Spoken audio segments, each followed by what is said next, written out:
Dear friends, आप सभी लोगों को नमस्कार। घटना चक्र पॉलिटी, इसमें मूल अधिकार जो है बहुत बड़ा चैप्टर है। थोड़ा सा इसमें ज्यादा क्वेश्चन भी है पीवाईक्यू का, क्योंकि प्रीवियस में बहुत सारे इस सेक्शन से जो है क्वेश्चन देखने को मिलता है। तो चलिए, 2025 का लेटेस्ट बुक है, तो बिना देर के इसको फटाफट स्टार्ट करते हैं। और इसके पहले 17 नंबर क्वेश्चन तक हो गया था, तो अभी 17 से देखेंगे। ठीक है। विधि का नियम या कानून का अधिराज्य का मतलब क्या होता है? तो विधि का नियम या कानून का अधिराज्य मतलब होता है सभी के लिए एक कानून और सभी के लिए एक न्याय तंत्र हो। विधि का नियम या शासन या कानून का अधिराज्य, रूल ऑफ लॉ का तात्पर्य है सभी के लिए एक कानून और सभी के लिए एक न्याय तंत्र। विधि के शासन का सामान्य अर्थ यह है कि देश के कानून के समक्ष सभी नागरिक समान हैं तथा कोई भी व्यक्ति कानून से ऊपर नहीं है। साथ ही कानून किसी व्यक्ति के साथ धर्म, जाति, लिंग या के आधार पर भेदभाव नहीं कर सकता। भारतीय संविधान में मौलिक अधिकारों के तहत अनुच्छेद 14 में विधि के समय समता एवं विधियों के समान संरक्षण का अधिकार प्रदान किया गया है। धर्म आदि के आधार पर विभेद का प्रतिषेध। जो भारत के संविधान का अनुच्छेद 15 जो है एक मूल अधिकार है जिसे इसके अधीन वर्गीकृत किया जाएगा। तो इसका राइट आंसर हो जाएगा समता का अधिकार। ठीक है। तो भारत के संविधान का अनुच्छेद 15 जो है एक मूल अधिकार है, इसके अधीन वर्गीकृत किया गया है किसको? तो धर्म आदि के आधार पर विभेद समता का अधिकार। अनुच्छेद 15 के अनुसार धर्म, मूल, वंश, जाति, लिंग या जन्म स्थान के आधार पर विभेद का प्रतिषेध एक मौलिक अधिकार है जिसे समता के अधिकार के अंतर्गत वर्गीकृत किया जाता है। अनुच्छेद 14 से अनुच्छेद 18 तक के अधिकार जो है समता के अधिकार के अंतर्गत आता है। मद्रास राज्य 19वां क्वेश्चन है कि मद्रास राज्य बनाम दो राय राज्य, मद्रास बनाम दो राय राज्य 1951 के मुकदमे में भारतीय सुप्रीम कोर्ट के निर्णय के परिणाम स्वरूप निम्नलिखित में से किस मौलिक अधिकार को संशोधित किया गया है? ठीक है, संशोधित किया गया है। तो इसका राइट आंसर क्या होगा? तो इसका राइट आंसर हो जाएगा भेदभाव के विरुद्ध अधिकार। तो भेदभाव जो हो रहा है, जो होता है हमेशा से, सदियों से चला आ रहा है, तो उसके खिलाफ जो है मद्रास राज्य बनाम दो राय राज्य, मद्रास राज्य बनाम दो राय राज्य 1951 के मुकदमे में भारतीय सुप्रीम कोर्ट के निर्णय के परिणाम स्वरूप मूल अधिकार में संशोधित किया गया था। मद्रास राज्य बनाम चंपक दो राय राज्य 1951 के मुकदमे में सुप्रीम कोर्ट जो है उसके निर्णय के परिणाम स्वरूप भेदभाव के विरुद्ध अधिकार अनुच्छेद 15 को संशोधित किया गया।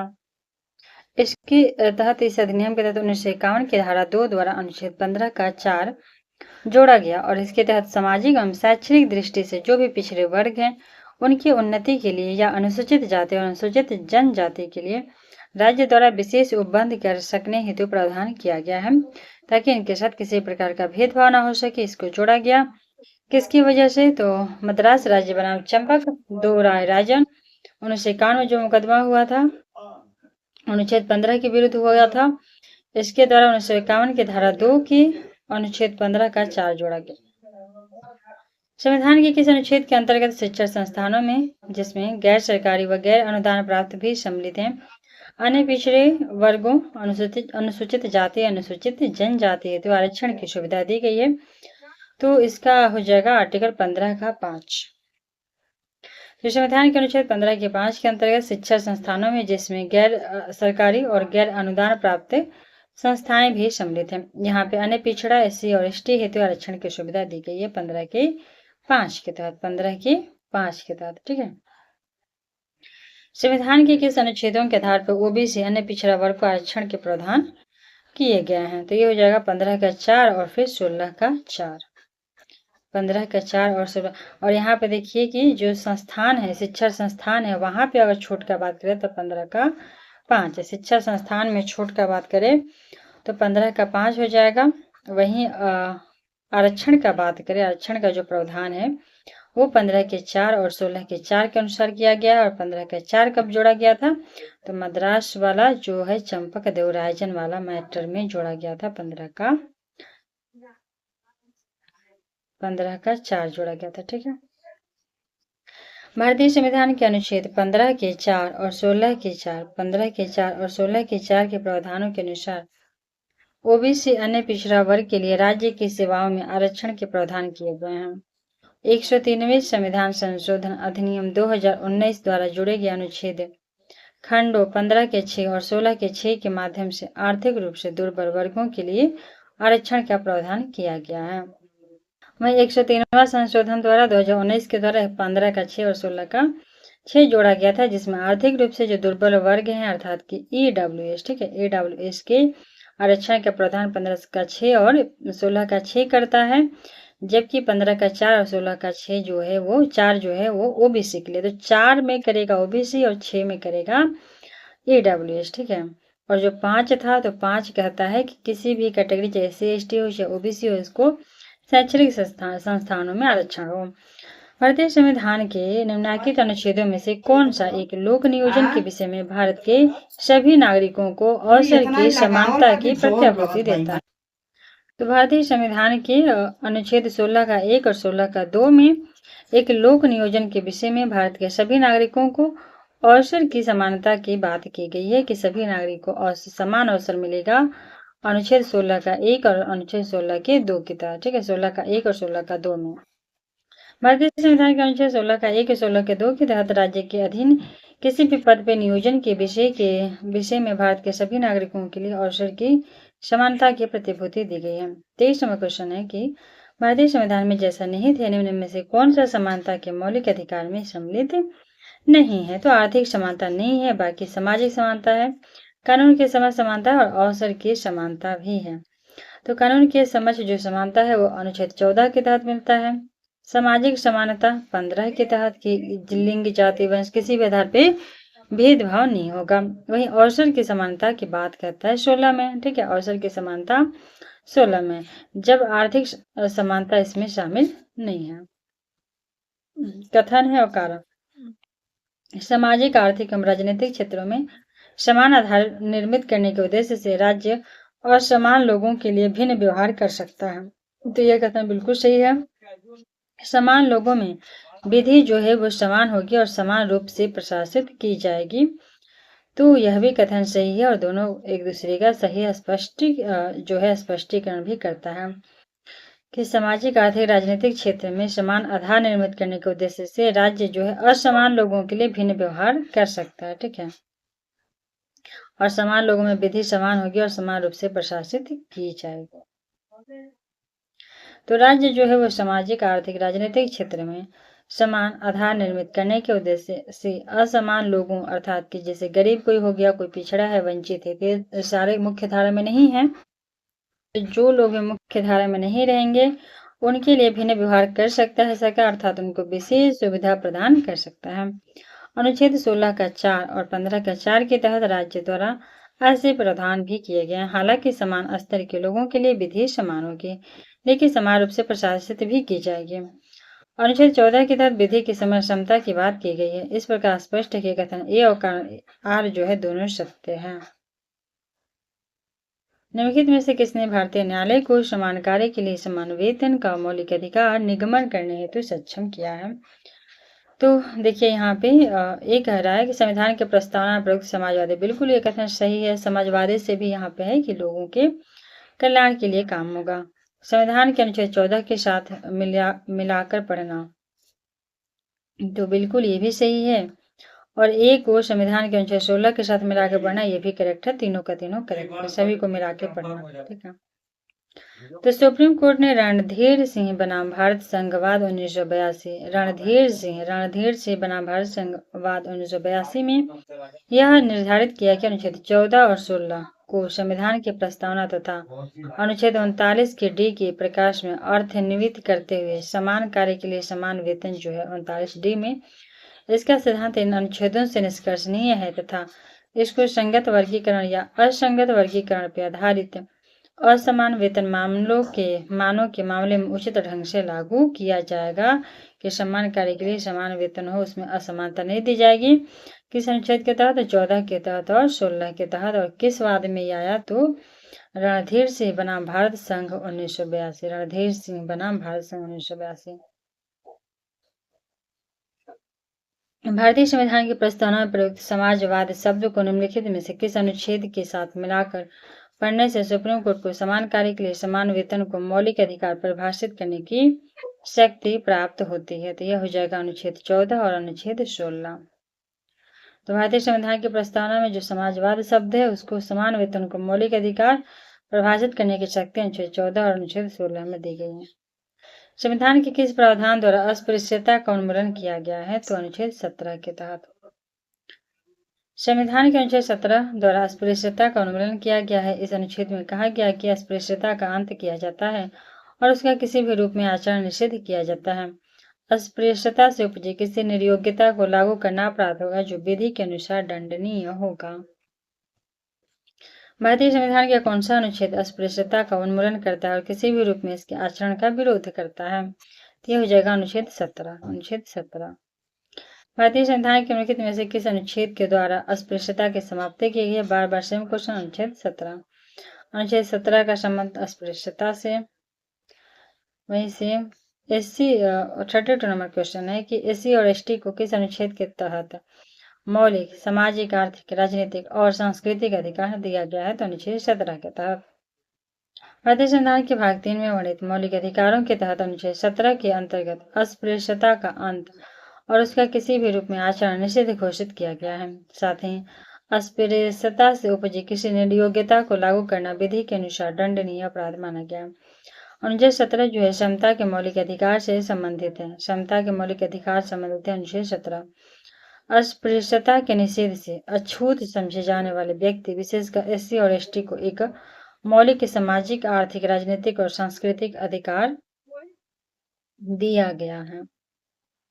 निम्नलिखित मूल अधिकारों के किस संवर्ग में अस्पृश्यता के रूप में किए गए विभेदन के विरुद्ध संरक्षण समाविष्ट है? तो समता का अधिकार। समता का अधिकार। भारत में अस्पृश्यता का निवारण निम्न में से किन उपायों द्वारा किया जाता है? भारत में अस्पृश्यता का निवारण निम्न में से किन उपायों द्वारा किया जा सकता है?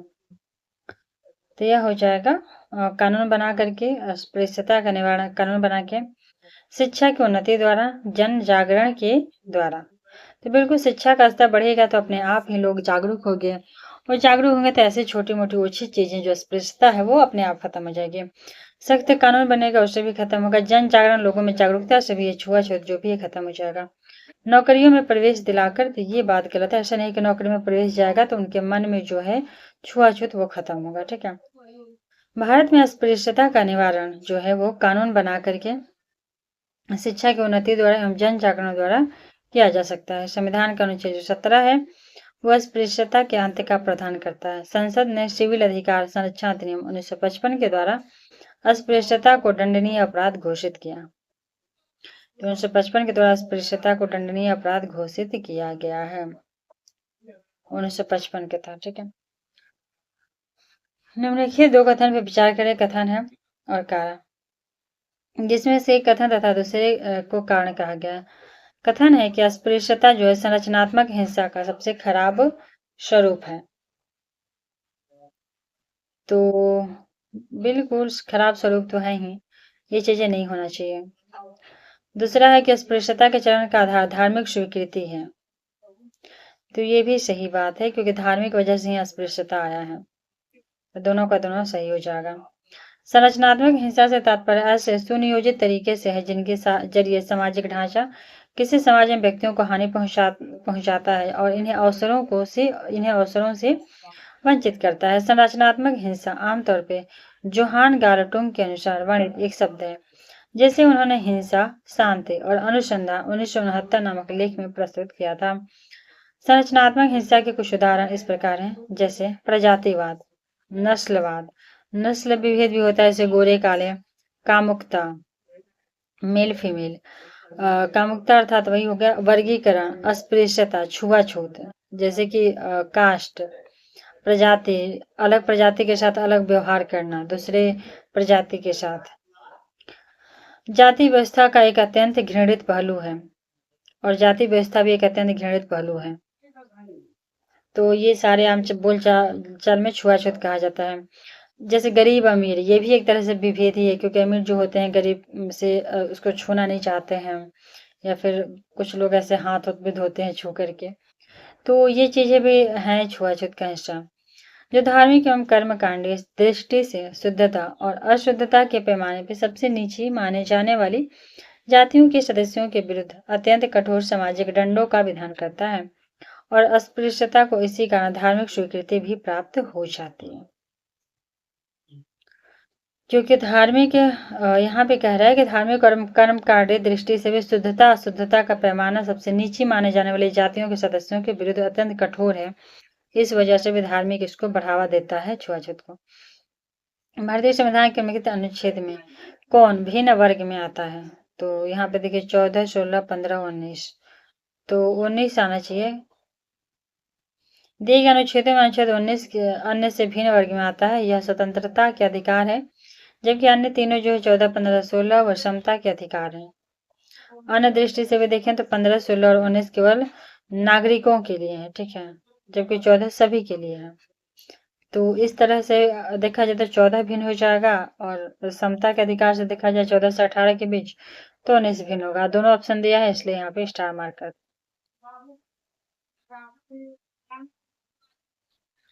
भारतीय संविधान में स्वतंत्रता का अधिकार 4 अनुच्छेदों द्वारा प्रदान किया गया। अनुच्छेद 19 से लेकर के अनुच्छेद 22 तक, 19 से लेकर 22 तक।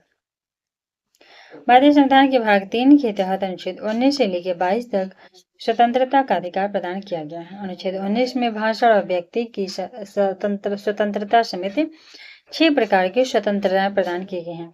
अनुच्छेद 20 में अपराधों के लिए दोष सिद्धि के संबंध में संरक्षण। 21 में प्राण दैहिक स्वतंत्रता। अनुच्छेद 21 की क के अंतर्गत शिक्षा का अधिकार। 22 के तहत कुछ दशाओं में गिरफ्तारी और निरोध से संरक्षण। 22 में कुछ दशा में गिरफ्तारी और निरोध से संरक्षण है और 20 में अपराधों के लिए दोष सिद्धि। भारतीय संविधान के किस अनुच्छेद में भाषा और व्यक्ति की स्वतंत्रता है? 19 के तहत है। भारतीय संविधान के निम्नलिखित में से कौन सा अनुच्छेद प्रेस की स्वतंत्रता से संबंधित है? तो 19 बिल्कुल, प्रेस 19। संविधान में प्रत्यक्ष रूप में प्रेस की स्वतंत्रता का उल्लेख नहीं है, किंतु अनुच्छेद 19 के 1 के क, अनुच्छेद 19 के 1 के क के अंतर्गत वाक स्वतंत्रता और व्यक्ति स्वतंत्रता के अधिकार में न्यायालय द्वारा इसको निहित माना गया है। भारतीय संविधान का कौन सा अनुच्छेद प्रेस की स्वतंत्रता है? तो बिल्कुल 19 है। भारत का संविधान स्पष्टतः प्रेस की आजादी की व्यवस्था नहीं करता है, किंतु यह आजादी अंतर्निहित है। अनुच्छेद किस अनुच्छेद में? तो 19 के 1 के क में, ठीक, अनुच्छेद 19 के 1 के क में निहित। भारत में समाचार पत्रों का स्वतंत्रता है, तो संविधान के अनुच्छेद 19 के 1 के ए में। तो यहाँ पे दिया विशेष रूप से, अच्छा इसमें अंतर बस ये बताना कि विशेष रूप के प्रत्याभूत रूप से, तो यहाँ पे विशेष रूप से है बनते, ठीक है, 19 के 1 के ए में विशेष रूप से। सुप्रीम कोर्ट की व्यवस्था के अनुसार निजी भवन के ऊपर राष्ट्रीय झंडे को फहराना किसके तहत हर नागरिक का मौलिक अधिकार है? तो संविधान के अनुच्छेद 19 के 1 के तहत। नवीन जिंदल बनाम भारत संघवाद में दी गई सुप्रीम कोर्ट की व्यवस्था के अनुसार निजी भवनों के ऊपर राष्ट्रीय झंडे को फहराना व्यक्ति का प्रतीक है, जो संविधान के अनुच्छेद 19 के 1 के ए के तहत हर नागरिक का मौलिक अधिकार है। तो यह मैटर आया था नवीन जिंदल बनाम भारत संघवाद में, ठीक है, नवीन जिंदल बनाम भारत संघवाद, नवीन जिंदल भारत संघवाद। स्वतंत्रता के अधिकार के भाग के रूप में निम्नलिखित में से कौन सा बिना हथियार के शांतिपूर्ण ढंग से इकट्ठा होने की स्वतंत्रता के अंतर्गत नहीं आता है? तो देखिए घेराव अफसर जो अपना कर्तव्य नहीं निभाते तो यह नहीं आता है, बाकी सभी आते हैं, जैसे शांतिपूर्ण इकट्ठा हो सकते हैं बिल्कुल। एकत्रित जनता जिनको हथियार नहीं रखना चाहिए बिल्कुल। इस अधिकार के अभ्यास पे राज्य कानून बना के तर्कपूर्ण प्रतिबंध लगा सकता है, ये भी करेक्ट है। तो जो करेक्ट नहीं है वो है ये घेराव अफसर जो अपना कर्तव्य नहीं निभाते हैं, ऐसा कोई राइट नहीं दिया गया। तो अनुच्छेद 19 के 1 के ख में शांतिपूर्वक और निरायुध सम्मेलन की स्वतंत्रता के अधिकार का उल्लेख है। साथ ही अनुच्छेद 19 के 3 में शांतिपूर्वक निरायुध सम्मेलन की स्वतंत्रता के अधिकार के प्रयोग पर भारत की प्रभुता और अखंडता या लोक व्यवस्था के हितों में युक्त निर्बंधन अधिरोपित करने वाली विधि बनाने की भी राज्य को शक्ति दी गई है। निम्नलिखित में से किस आधार के कारण नागरिक के विचार अभिव्यक्ति की स्वतंत्रता पर प्रतिबंध नहीं लगाया जा सकता? तो अवांछनीय आलोचना, ठीक है। अवांछनीय अगर आलोचना होती है तो नागरिक के विचार अभिव्यक्ति की स्वतंत्रता पर प्रतिबंध नहीं लगाया जा सकता। बाकी न्यायपालिका का अपमान पे लगा सकते हैं। भारत की संप्रभुता लोक व्यवस्था पर अगर आती है बात तो वहां प्रतिबंध लगाया जा सकता है, लेकिन अगर कोई आलोचना कर रहा है तो उसको पूरी की पूरी आजादी है। संविधान के अनुच्छेद 19 के 2 के तहत नागरिकों की विचार और अभिव्यक्ति की स्वतंत्रता पर भारत की संप्रभुता, अखंडता, राज्य की सुरक्षा, विदेशी राज्यों से मित्रता पूर्ण संबंध, लोक व्यवस्था, शिष्टाचार, सदाचार के हितों में या अदालत की अवमानना, मानहानि या किसी अपराध के उद्दीपन के आधार पर युक्त प्रतिबंध लगाया जा सकता है। यह प्रावधान 19 का 2 करता है। भारतीय गणराज्य के संविधान का कौन सा अनुच्छेद व्यक्ति की प्राण और दैहिक स्वतंत्रता के संरक्षण से है? तो अनुच्छेद 21। भारतीय गणराज्य के संविधान का अनुच्छेद 21 जो है व्यक्ति की प्राण और दैहिक स्वतंत्रता, protection of life and personal liberty से संबंधित है। इस अनुच्छेद के अनुसार किसी व्यक्ति को उसके प्राण या दैहिक स्वतंत्रता से विधि द्वारा स्थापित प्रक्रिया के अनुसार ही वंचित किया जाएगा, अन्यथा नहीं। अनुच्छेद 19 जो है वो कहता है कि बोलने की आदि विषय कुछ अधिकारों का संरक्षण है। 20 में अपराधों के लिए दोष सिद्धि और 22 में कुछ दिशाओं में गिरफ्तारी और निरोध से स्वतंत्रता है। भारतीय संविधान के किस अनुच्छेद में विधि की सम्यक प्रक्रिया के सिद्धांत को शामिल किया गया है? तो यह अनुच्छेद 21 में शामिल किया गया। अनुच्छेद 21 में प्रयुक्त विधि द्वारा स्थापित प्रक्रिया पदावली को उसी अर्थ में प्रयुक्त किया जाता है जिस अर्थ में अमेरिकन संविधान में सम्यक विधि प्रक्रिया शब्दावली का प्रयोग किया गया था। भारतीय संविधान का कौन सा अनुच्छेद व्यक्ति के विदेश यात्रा के अधिकार को संरक्षण देता है? तो अनुच्छेद 21। सतवंत सिंह बनाम असिस्टेंट पासपोर्ट ऑफिसर, नई दिल्ली, एयर जो है 1967। मेनका गांधी बनाम भारत संघ 1978 के मामलों में यह निर्धारित किया गया कि अनुच्छेद 21 में प्रयुक्त दैहिक स्वतंत्रता शब्दावली में संचरण का अर्थात इच्छानुसार कभी भी कहीं भी जाने का अधिकार आता है, जिसमें विदेश भ्रमण भी शामिल है। विदेश भ्रमण भी शामिल कर दिया गया दैहिक स्वतंत्रता के अंतर्गत।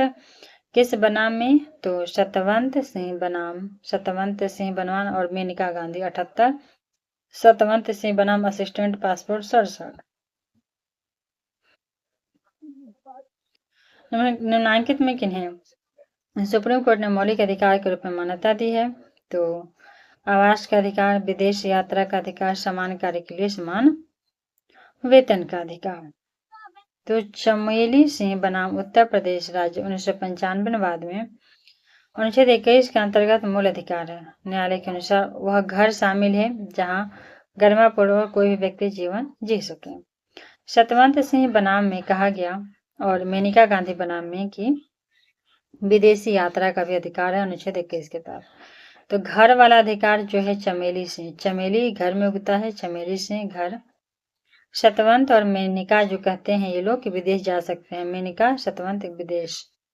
समान कार्य के लिए समान वेतन संविधान के अनुच्छेद घ के अंतर्गत है और वह डीपीएसपी के भाग है। तथापि लेकिन इसके बावजूद रणधीर सिंह बनाम 1982, रणधीर सिंह बनाम भारत संघ 1982 में यह कहा गया कि संविधान की प्रस्तावना और अनुच्छेद जो 39 है घ इसके आलोक में अनुच्छेद 14 और अनुच्छेद 16 को साथ में पढ़ने से समान कार्य के लिए समान वेतन का सिद्धांत प्राप्त हो।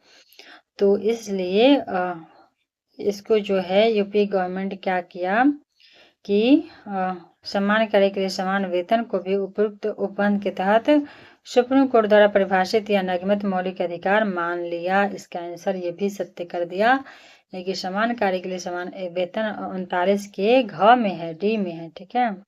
लेकिन चूंकि यहाँ पे एक वाद आया था 1982 में रणधीर सिंह वाद में यह कहा गया कि उसको मिला के पढ़ना है 14 और 16 अनुच्छेद को, इसलिए। निम्नलिखित अधिकारों में से कौन सा अधिकार अनुच्छेद 19 के 1 के डी को अनुच्छेद 21 से मिलाकर पढ़ने पे प्राप्त होता है? तो ये हो जाएगा आपको एकांतता का अधिकार। तो अनुच्छेद 19 के 1 के डी को अनुच्छेद 21 के साथ मिला के पढ़ने पर प्राप्त होता है एकांतता का अधिकार, ठीक है, एकांतता का अधिकार। इन चारों में से किसी भी अधिकार का उल्लेख अलग से या स्पष्टतया मूल अधिकारों में से नहीं हुआ है, किंतु सुप्रीम कोर्ट ने अपने सृजनात्मक निर्वचन द्वारा इन चारों अधिकारों को मूल अधिकारों में अंतर्निहित माना है। विशेषकर अनुच्छेद 21 जो है वो प्राण और दैहिक स्वतंत्रता के संरक्षण, protection of life and personal liberty के अधिकार के अंदर इन चारों अधिकारों को भी विभिन्न निर्णयों के द्वारा शामिल किया गया। गोविंद बनाम मध्य प्रदेश राज्यवाद 1975 तथा मलक सिंह एवं अन्य बनाम पंजाब और हरियाणा वाद 1980 आदि में सर्वोच्च न्यायालय द्वारा यह निर्धारित किया गया कि संविधान के अनुच्छेद 19 के 1 के डी के तहत अनुच्छेद 21 जो है वो जीवन का अधिकार से मिलाकर पढ़ने पर एकांतता या निजता का अधिकार, राइट टू प्राइवेसी, प्राप्त होता है। उल्लेखनीय है कि जस्टिस के.एस. पुट्टा स्वामी बनाम भारत संघवाद आधार मामले में भी अगस्त 2017 में सुप्रीम कोर्ट ने 9 सदस्यीय संविधान पीठ में निजता के अधिकार, राइट टू प्राइवेसी को संविधान के अनुच्छेद 21 में अंतर्निहित किया तथा संविधान के भाग 3 द्वारा गारंटीकृत स्वतंत्रताओं का भाग मानते हुए इसे स्पष्टता संवैधानिक संरक्षण प्रदान किया। सुप्रीम कोर्ट ने विकल्प में दिए गए उपयुक्त चारों अधिकारों को अतिरिक्त अन्य अनेक अधिकारों को भी अपने विभिन्न निर्णयों में अनुच्छेद 21 के अंतर्गत माना है। इनमें से कुछ प्रमुख ये हैं, जैसे कि अच्छे पर्यावरण का अधिकार, शीघ्र विचारण, विधिक सहायता, एकांत कारावास, पैर में डंडा बेड़े डालने के विरुद्ध अधिकार, फांसी में विलंब के विरुद्ध अधिकार, अभिरक्षा में हिंसा के विरुद्ध अधिकार, पीने योग्य शुद्ध जल, अच्छी सड़क का अधिकार, प्रतिष्ठा का अधिकार, एक चिकित्सक द्वारा घायल को चिकित्सीय सहायता, कार्यस्थल पर महिलाओं के लैंगिक उत्पीड़न के विरुद्ध भी अधिकार दिया गया है। निजता के अधिकार को जीवन एवं व्यक्तिगत स्वतंत्रता के अधिकार के अंतर्भूत भाग के रूप में संरक्षित किया गया। भारत के संविधान में निम्नलिखित में से किससे उपयुक्त कथन सही है एवं समुचित ढंग से अर्थित होता है? तो इसका राइट आंसर हो जाएगा, इसका हो जाएगा अनुच्छेद 21 एवं भाग 3 में गारंटी की स्वतंत्रता। अनुच्छेद 21 एवं भाग 3 में गारंटी की गई स्वतंत्रता उपयुक्त दिया गया। अनुच्छेद 21 एवं भाग 3 में गारंटी की गई स्वतंत्रताओं के अंतर्गत सही एवं समुचित ढंग से अर्थित होता है। 24 अगस्त 2017 को सुप्रीम कोर्ट के 9 सदस्यीय संविधान पीठ ने भी निजता के अधिकार को मौलिक अधिकार का दर्जा दिया तथा यह कहा कि निजता का अधिकार जीवन एवं व्यक्तिगत स्वतंत्रता के अंतर्गत आता है। भारत के संविधान के किस अनुच्छेद के तहत निजता का अधिकार संरक्षित है? तो अनुच्छेद 21। भारत के संविधान का कौन सा अनुच्छेद अपनी पसंद के व्यक्ति से विवाह करने की शक्ति देता है? तो अनुच्छेद 21। 2018 को गैर सरकारी संगठन शक्ति वाहिनी बनाम संघ भारत संघ में सुप्रीम कोर्ट ने जीवन साथी चुनने के अधिकार को मूल अधिकार मानते हुए इसे अनुच्छेद 21 में निहित माना था। निम्नलिखित में से कौन संविधान के अनुच्छेद 21 के दायरे में नहीं आता है? तो हो जाएगा मृत्युदंड। बाकी एक चिकित्सक द्वारा घायल की सहायता, कार्यस्थल पर महिला का लैंगिक उत्पीड़न, पानी की गुणवत्ता को दूषित करना, ये सारा का सारा आता है। जगमोहन सिंह बनाम स्टेट ऑफ उत्तर प्रदेश के मामले में सुप्रीम कोर्ट के 5 सदस्यीय पीठ ने मृत्युदंड को अनुच्छेद 21 का उल्लंघनकारी मानने से इनकार कर दिया था। अतः स्पष्ट है कि मृत्युदंड जो है अनुच्छेद 21 के दायरे में नहीं आता है, क्योंकि यहाँ पे जगमोहन सिंह बनाम स्टेट ऑफ उत्तर प्रदेश मामले में 5 सदस्यीय पीठ ने इसको उल्लंघनकारी मानने से इनकार कर दिया था, क्योंकि मृत्युदंड प्राण दैहिक स्वतंत्रता का उपयोग करके नहीं बच सकते। निम्न में से कौन सा एक अधिकार राष्ट्रीय आपातकाल तक में भी समाप्त या सीमित नहीं किया जा सकता? तो यह है व्यक्तिगत स्वतंत्रता और जीवन का अधिकार। 44वें संविधान संशोधन 1978 के द्वारा अनुच्छेद 21 में प्राण एवं दैहिक स्वतंत्रता का मौलिक अधिकार, जीवन का अधिकार राष्ट्रीय आपातकाल की स्थिति में भी सीमित या समाप्त नहीं होता है। ज्ञातव्य है कि यदि राष्ट्रीय आपातकाल युद्ध या बाह्य आक्रमण के आधार पर घोषित है तो सभी मूल अधिकार स्थगित हो जाते हैं, लेकिन 21 और 20 अपराधों के लिए दोष सिद्धि और 21 जो है उसको स्थगित नहीं किया जा सकता। वहीं दूसरी ओर सशस्त्र विद्रोह के आधार पर आपातकाल घोषित हुआ तो अनुच्छेद 21 और 20 के साथ अनुच्छेद 19 जो है वाक स्वतंत्र विषय कुछ अधिकारों संरक्षण भी जीवित रहता है। तो अगर अलग अलग केस है, अगर आपातकाल किस आधार पर लागू है, जैसे कि युद्ध हो रहा है या बाह्य आक्रमण हुआ उसकी वजह से है, तो सिर्फ अनुच्छेद 21 और 20 जो है रहेगा, बाकी मौलिक अधिकार समाप्त हो जाएगा। लेकिन अगर सशस्त्र विद्रोह हो रहा है, ठीक है, अंदर ही, देश के अंदर ही सशस्त्र विद्रोह हो रहा है, भारत के अंदर ही, तब तो चूंकि भारत के लोग ही कर रहे हैं, तो इसका मतलब है कि उनको बोलने की आज़ादी जो है 19 वो रहना चाहिए, प्राण दैविक स्वतंत्रता भी रहना चाहिए, और अनुच्छेद 20 जो है कि दोष सिद्धि का भी अधिकार रहना चाहिए। अनुच्छेद 358 और के तहत अनुच्छेद 19 द्वारा दिए गए मूल अधिकार के निलंबन से संबंधित है, जबकि अनुच्छेद 359 जो है अन्य मूल अधिकार के निलंबन के तहत है। अनुच्छेद 20 और 21 को छोड़ करके अन्य जो मौलिक अधिकार है 359 के तहत राष्ट्रपति निलंबित कर सकते हैं। लेकिन 358 के तहत जैसे ही आपातकाल लगेगा, अनुच्छेद 19 दिया जो भी 19 में मूल अधिकार है शब्द खत्म हो जाएगा। सुप्रीम कोर्ट के किस मामले के निर्णय के कारण संविधान के अनुच्छेद 21 के तहत कार्य क्षेत्र का विस्तार कर शिक्षा के अधिकार को उसमें शामिल किया गया? तो यह हो जाएगा उन्नी कृष्णा बनाम आंध्र प्रदेश। सुप्रीम कोर्ट ने वर्ष 1993 में 14 वर्ष तक की आयु के बच्चों के लिए निःशुल्क शिक्षा को अधिकार के रूप में उन्नी कृष्ण और अन्य बनाम आंध्र प्रदेश को यह कहते हुए संगठित किया कि इस देश के नागरिक को शिक्षा और मौलिक अधिकार प्राप्त है। यह अधिकार अनुच्छेद 21 से निकला है, हालांकि यह एक निरपेक्ष अधिकार नहीं है। इसकी विषय वस्तु और मापदंडों को अनुच्छेद 45 और 41 के आलोक में निर्धारित करना पड़ेगा। तो किस बाद में कहा गया? उन्नी कृष्ण बनाम आंध्र प्रदेश। 6 वर्ष की आयु से 14 वर्ष की आयु के बीच के सभी बच्चों शिशुओं को शिक्षा का अधिकार है। कहाँ? तो मूल अधिकार है। 86वें संविधान संशोधन अधिनियम 2002 के द्वारा प्राथमिक शिक्षा को मूल अधिकार बना दिया गया। इसके तहत संविधान के भाग 3 में नया अनुच्छेद 21 की क्या जोड़ा गया? राज्य 6 से 14 साल के बच्चों को निःशुल्क और अनिवार्य शिक्षा की व्यवस्था करेगा।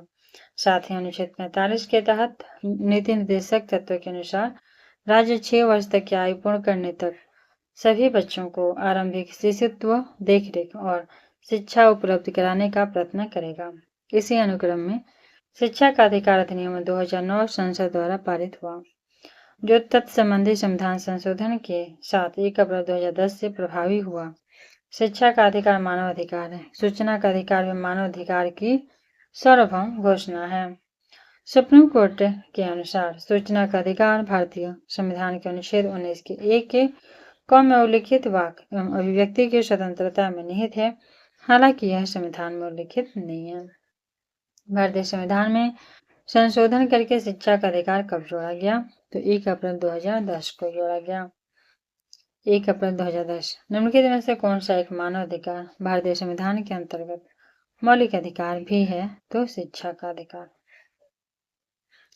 राज्य 6 से 14 साल के सभी बच्चों को निःशुल्क एवं अनिवार्य शिक्षा प्रदान करेगा। तो बिल्कुल यह सही बात है। एक प्रजातांत्रिक समाज में शिक्षा का अधिकार मानव अधिकार के रूप में विकास के अधिकार की व्याख्या के लिए अपरिहार्य है। तो बिल्कुल जरूरी है। तो दोनों सही है, दोनों एक दूसरे का व्याख्या भी है। संविधान के अनुच्छेद के भाग 3 के अनुच्छेद 21 के के अनुसार राज्य जो है 6 से 14 साल के सभी बच्चों को निःशुल्क अनिवार्य शिक्षा देगा। शिक्षा का अधिकार एक महत्वपूर्ण मानव अधिकार है। एक प्रजातांत्रिक समाज में यह मानवाधिकार के रूप में विकास के अधिकार की व्याख्या के लिए अपरिहार्य है। व्यक्तित्व के विकास के लिए भी शिक्षा अनिवार्य है। भारत के संविधान में शोषण के विरुद्ध अधिकार द्वारा निम्नलिखित में से किसी कौन सा परिकल्पित है? तो यह हो जाएगा अनुच्छेद 1 और 4, अर्थात मानव देह का व्यापार और बंधुआ मजदूरी, बेकारी का निषेध। और 4 कहता है कि कारखानों और खदानों में बच्चों के नियोजन का अधिकार ये भी है। तो शोषण के विरुद्ध है। बाकी अस्पृश्यता को मिला, अल्पसंख्यक, ये तो अल्पसंख्यक वाला अलग हो जाएगा 29, और अस्पृश्यता तो मौलिक समता का अधिकार है। भारतीय संविधान के कौन सा अनुच्छेद बच्चों के शोषण से संबंधित है? तो अनुच्छेद 24 है। ठीक है, 24। तो संविधान के 24 के अनुसार 14 साल के कम आयु के किसी भी बालक को किसी कारखाने या खान में काम करने के लिए नियोजन में नहीं लगाया जा सकता है। भारत के संविधान का अनुच्छेद 24 जोखिमपूर्ण कार्यों से संबंधित कारखानों में बालकों के नियोजन को निषेध करता है। ऐसा निषेध है या पूर्ण निषेध है? ठीक है। भारत के संविधान का अनुच्छेद 24 जो है जोखिमपूर्ण कार्यों से संबंधित कारखानों में बालकों के नियोजन का पूर्ण निषेध एब्सोल्यूट प्रोविजन है। इस अनुच्छेद के अनुसार 14 साल के कम आयु के किसी बालक को किसी कारखाने या खाने में काम करने के लिए नियोजित नहीं किया जाएगा या किसी अन्य परिश्रम कट में नियोजन में नहीं लगाया जाएगा। भारत के संविधान के अंतर्गत कौन सा अनुच्छेद कारखानों में बालकों के नियोजन का प्रतिषेध करता है? तो अनुच्छेद 24। मूल अधिकारों से संबंधित संविधान के निम्नलिखित अनुच्छेदों में से कौन सा प्रत्यक्ष रूप से बालकों के शोषण से संबंधित है? तो यह हो जाएगा 24। ICCPR के अनुच्छेद किस अनुच्छेद के तहत बाल अधिकार को सुरक्षित किया जाएगा? तो अनुच्छेद 24 के तहत। ICCPR यानी international covenant on civil and political rights के अनुच्छेद 24 के द्वारा बाल अधिकार को सुरक्षित किया गया। उल्लेखनीय कि भारत के संविधान के अनुच्छेद 24 से बाल अधिकार का संरक्षण करता है। संविधान के कौन सा अनुच्छेद दोष सिद्धि के संबंध में अभियुक्तों को दोहरे दंड एवं स्व अभिशंसन से संरक्षण देता है? तो अनुच्छेद 20 हो जाएगा। संविधान के अनुच्छेद 20 के 2 के अनुसार किसी व्यक्ति को एक ही अपराध के लिए एक बार से अधिक अभियोजित और दंडित नहीं किया जा सकता। अनुच्छेद 20 के 2 के तहत। 20 के 3 के अनुसार किसी अपराध के लिए अभियुक्त किसी व्यक्ति को स्वयं अपने विरुद्ध साक्ष्य होने का बाध्य नहीं किया जाएगा। 20 के 3 के तहत। 20 के 2 के तहत एक अपराध के लिए एक बार से ज्यादा सजा नहीं होगी। किसी अपराध के लिए अभियुक्त को स्वयं अपने विरुद्ध गवाह बनाने के लिए बाध्य नहीं किया जा सकता। भारतीय संविधान के किस अनुच्छेद में है? तो 20 के 3 में है।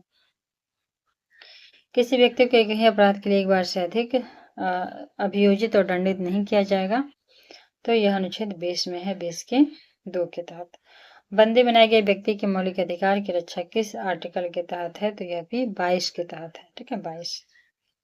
जो संविधान के अनुच्छेद 22 में कुछ दशाओं में गिरफ्तारी और निरोध से संरक्षण प्रदान करता है। इस अनुच्छेद के खंड 1 के अनुसार किसी व्यक्ति जो गिरफ्तार किया गया है ऐसी गिरफ्तारी के कारणों से यथाशीघ्र अवगत कराए बिना अभिरक्षा में निरुद्ध नहीं किया रखा जाएगा या अपनी रुचि के विधि व्यवसाय से परामर्श करने और प्रतिरक्षा कराने के अधिकार से भी वंचित नहीं किया जाएगा।